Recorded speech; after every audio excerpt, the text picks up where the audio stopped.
Salt Lake City is in the midst of an ongoing survey to prioritize housing and neighborhood development needs. To talk with us about the importance of the survey and why you should participate, we have Tammy Hunsaker from the Salt Lake City's Housing and Neighborhood Development Division here with us. Tammy, thanks so much for talking with us today. Thank you.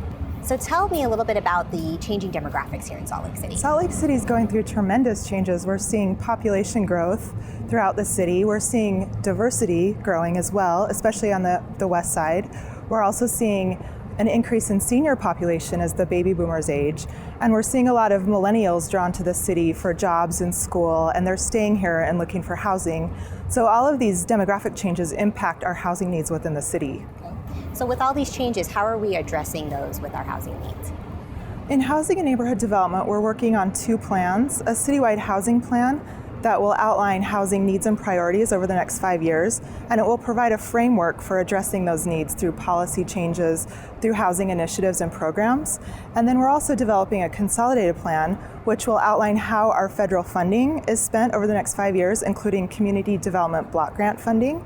So this is funding that we get from the federal government every year, and it can go to activities in communities such as housing, neighborhood improvement, street improvement, park improvements.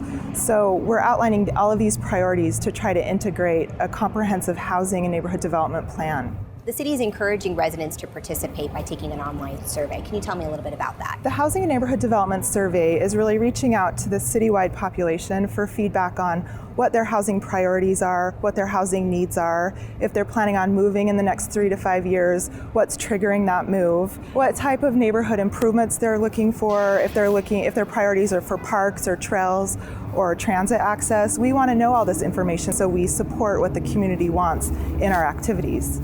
What's the time frame for this process?